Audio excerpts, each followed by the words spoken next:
اللہ کا خوف۔ جو چیز انسان کو جنت میں لے کے جا سکتی ہے ان میں سے پہلی چیز رسول اکرم صلی اللہ علیہ وسلم نے فرمایا تقوی اللہ۔ تقوی کے 3 درجات ہیں۔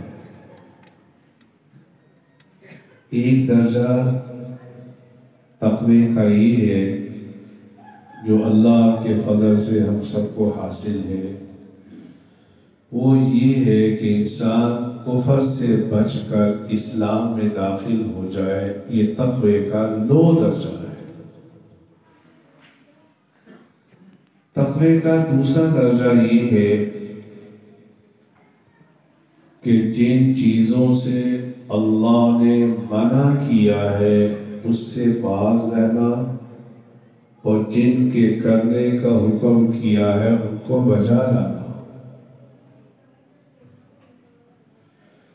اور تقوی کا سب سے اعلیٰ درجہ یہ ہے کہ انسان اپنے دل کو اللہ کے غیر سے پاک کر دے۔ ہر تمنا دل سے رخصت ہو گئی، اب تو آجا، اب تو خلوت ہو گئی۔ اے اللہ، میں نے اپنے دل کو تیرے غیر سے پاک کر دیا ہے، اب تو آجا، اب تو خلوت ہو گئی۔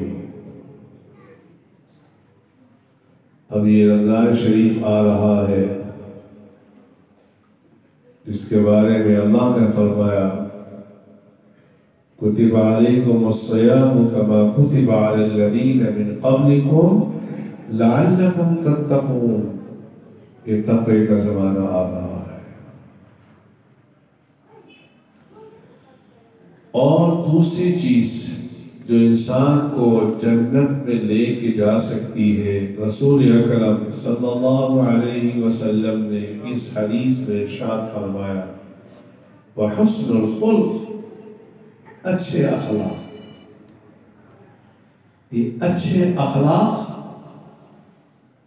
حسن الخلق کسے کہتے ہیں؟ اس کا سب سے اعلیٰ درجہ یہ ہے، اچھے اخلاق کا سب سے اعلیٰ درجہ یہ ہے جو تمہارے ساتھ زیادتی کرے تم اس کے ساتھ صلہ رحمی کرو۔ آج اچھے اخلاق سے ہم چاہے علماء ہوں، چاہے تبلیغ والے ہوں، چاہے تاجر ہوں، حسن اخلاق سے ہم خالی ہو چکے ہیں۔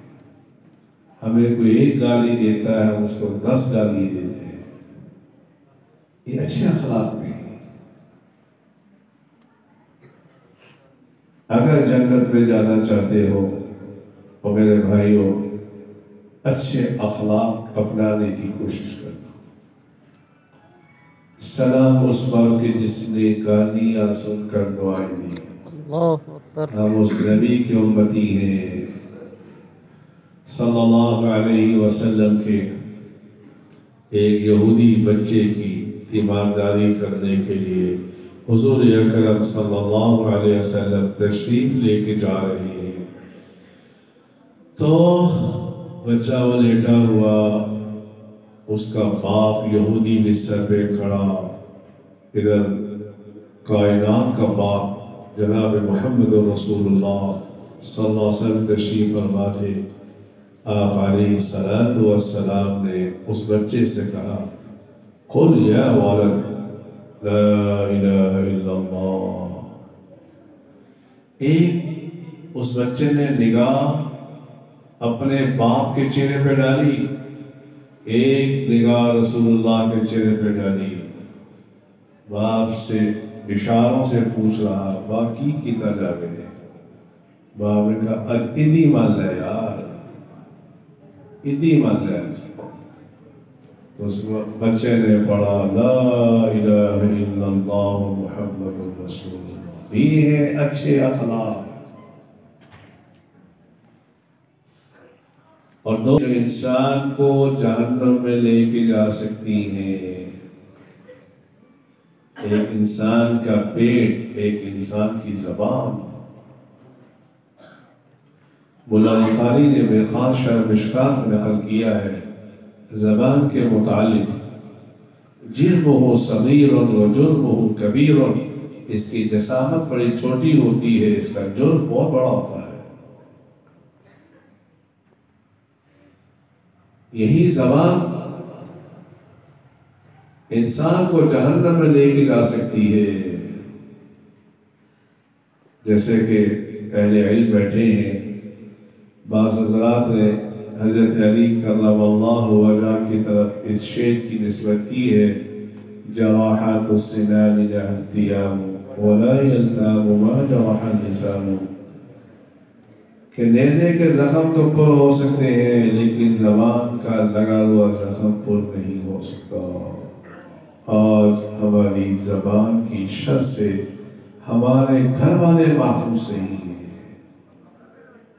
اس لیے رسول اکرم صلی اللہ علیہ وآلہ وسلم نے ایک حدیث میں ارشاد فرمایا، جو اللہ و قیامت پر ایمان لاتا ہے اس کو چاہیے یا بات اچھی کرے یا خاموش رہے۔ ہمارے استادوں میں سے میرے شیخ حضرت مولانا خان محمد صاحب نور اللہ مرقدہ 24 گھنٹے میں بمشکل 3 یا 4 منٹ بولا کرتے تھے۔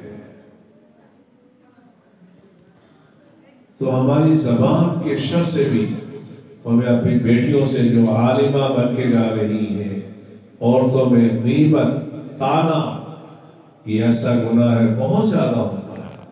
اور میری بیٹیوں جہاں جا رہی ہو، جس علاقے میں جا رہی ہو، دیکھنا کسی کو طعنہ نہ دینا، کسی پہ طنز نہ کرنا، کسی کی غیبت نہ کرنا۔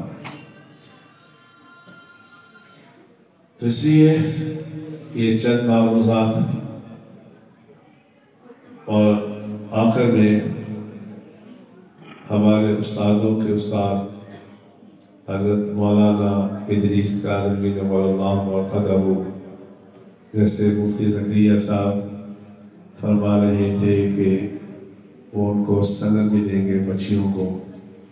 مجھے حضرت مولانا ادریس کاظمی کی بات یاد آ گئی، فرمانے لگے جامعہ شرفیہ کے طلباء کو نصیحت کرتے ہوئے فرمانے لگے، اگر بخاری پڑھتے ہوئے کسی طالب علم کو رسول اللہ کا دیدار نہ ہوا، وہ سمجھ لیں کہ اس نے حدیث کا حق ادا نہیں کیا۔